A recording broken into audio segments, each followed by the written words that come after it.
Hi friends, ఈరోజు నేను మీకు వంకాయ పులుసు ఎలా చేయాలో చూపించబోతున్నాను.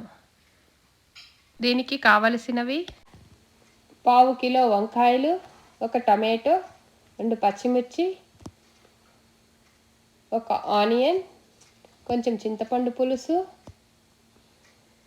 కొంచెం ఉప్పు, కొంచెం కొత్తిమీర, కొంచెం ఆయిల్, కొంచెం పెరుగు, తిరగమాతకి కొన్ని పప్పులండి. ఇది శనగపప్పు, ఉద్దిపప్పు, ఎండుమిర్చి, ఆవాలు, జీలకర్ర, 5 మెంతులు, కొంచెం బెల్లం, కొంచెం పసుపు, కొంచెం ధనియాల పొడి, కొంచెం జీలకర్ర పొడి, కొంచెం కారం, కొంచెం కరివేపాకు, కొంచెం ఇంగువ కూడా అండి. సో మొదట ఒక ప్యాన్ పెట్టుకొని ప్యాన్ వేడెక్కాక అందులో కొద్దిగా ఆయిల్ వేసి ఆయిల్ హీట్ అవుతూ ఉంటుందండి. ఇప్పుడు మనము వంకాయ ముక్కల్ని కట్ చేసి పక్కన పెట్టుకోవాలండి. చూడండి, వంకాయల్ని ఇలా కట్ చేసి నిలువుగా ఒక గిన్నెలో నీళ్లు తీసుకొని ఆ నీళ్ళల్లో వేసి అందులో కొద్దిగా సాల్ట్ని వేయాలండి. ఇదిగో కొద్దిగా సాల్ట్ని కూడా వేస్తున్నానండి. ఇలా నిలువుగా కట్ చేసుకోండి.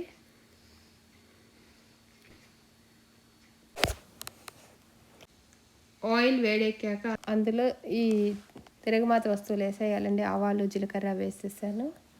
ఇది కొంచెం ఫ్రై అయిన తర్వాత పప్పులను కూడా అందులో వేసేస్తానండి. ఇదిగోండి, పప్పులు అందులో వేసేస్తున్నాను. ఇవి కూడా ఫ్రై అయిన తర్వాత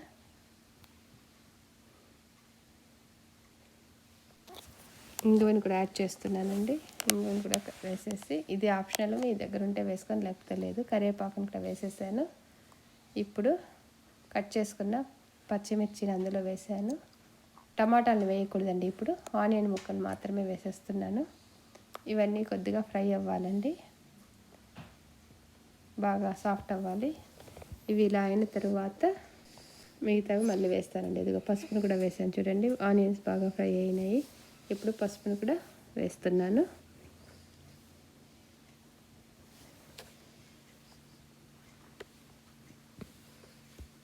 ఇప్పుడు ఇదిగోండి, కడిగి పెట్టుకున్న వంకాయ ముక్కలు అన్నమాట. అంటే ఉప్పు వేసాను కదండి నీళ్ళల్లో, ఒగరు తగ్గడానికి ఈ వంకాయ ముక్కల్ని ఇందులో వేసేస్తున్నాను. వేసి కాస్త ఒకసారి అలా తిప్పుతానన్నమాట. చూడండి, ఇలా ఒకసారి తిప్పేసి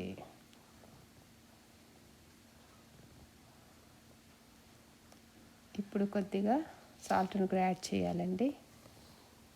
సో నీళ్ళు ఏమీ వేయకూడదు అనమాట ఇక్కడ. ఇదిగోండి, సాల్ట్ని కూడా కొద్దిగా వేసేస్తున్నాను. వేసి ఒకసారి తిప్పేసి వీటిని మూత పెట్టి ఒక 5 to 6 minutes అలా ఉడకనివ్వాలండి. చూడండి, ఇలా మెత్తగా ఉడుకుతుంది. చూడండి, వంకాయ ముక్కలు కూడా మెత్తబడినట్టున్నాయి కదా, ఇలా మెత్తబడాలన్నమాట. సో అన్నీ బాగా ఉడికినట్టే అనిపిస్తుంది. సో ఈ సమయంలో మనము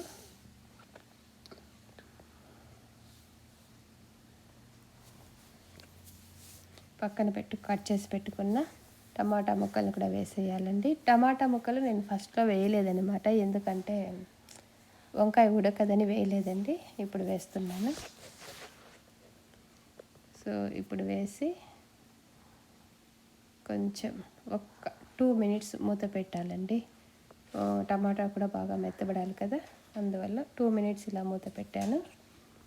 మూత పెట్టి ఇలా మూత తీసాను. చూడండి, మెత్తబడింది టమాటా కూడా బాగా.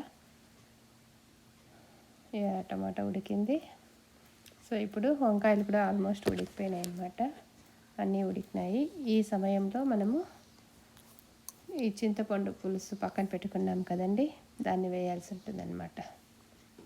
సో అంతా ఒకసారి ఇలా తిప్పేసి,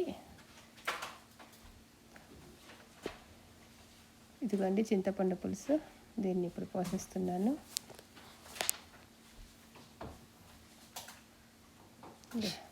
ఈ చింతపండు అనేది మీ ఇష్టం అండి, ఎంత కావాలి అనేది. కొంచెం ఎక్కువ కావాలన్నా వేసుకోవచ్చు, తక్కువ కావాలన్నా వేసుకోవచ్చు. ఇది మీరు తినేదాన్ని బట్టి ఉంటుందన్నమాట.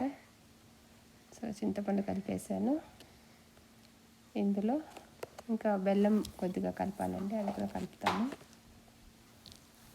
ఒకసారి ఇలా తిప్పేసి అంతా బాగా మెత్తబడింది. ఇప్పుడు కారము, జీలకర్ర పొడి, పక్కన పెట్టుకున్న ధనియాల పొడి కూడా ఉంది కదండి, 1 స్పూను, అది కూడా వేసేస్తున్నాను. ఇవన్నీ బాగా మిక్స్ అయిపోతాయి. బెల్లం కూడా వేసేస్తున్నానండి. సో ఇవన్నీ వేయడం వల్ల బాగా కలుస్తుంది.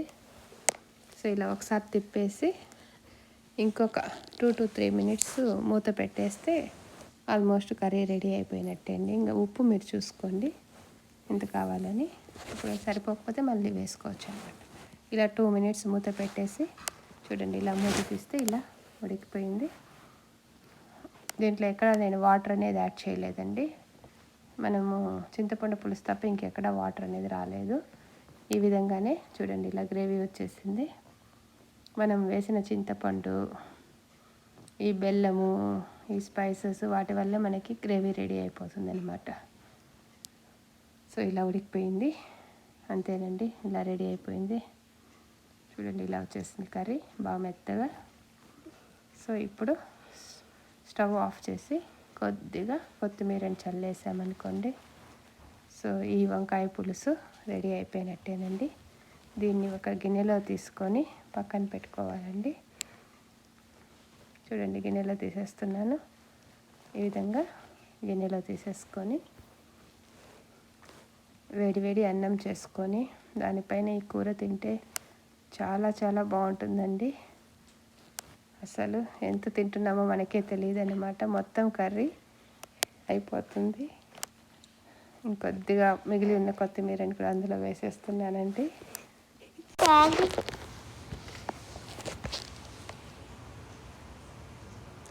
ఇప్పుడు చివరిగా పెరుగును కూడా యాడ్ చేసేస్తున్నానండి. సో ఈ పెరుగు పైన వేస్తానన్నమాట, ఎందుకంటే వంకాయ కాస్త వేడి కదండి, ఆ వేడిని తగ్గించడానికి, అంతేకాకుండా బాగా రుచిని కూడా ఇస్తుందండి. సో ఈ కప్పులో పెట్టుకున్న పెరుగుని ఇలా కలిపేసి దీన్ని వేడి అన్నంలో తింటే చాలా బాగుంటుందండి. ఇదండి ఇవాల్టి నా రెసిపీ. ఇది పైన పెట్టుకున్నా చాలండి, మీరు మొత్తం కూరలో కలిపేసుకున్నా బాగానే ఉంటుందండి. ఇదిగోండి, ఇలా అన్నంలో వేసుకొని తిన్నామనుకోండి, చాలా చాలా బాగుంటుంది. ఇదండి ఇవాల్టి నా రెసిపీ. Thanks for watching.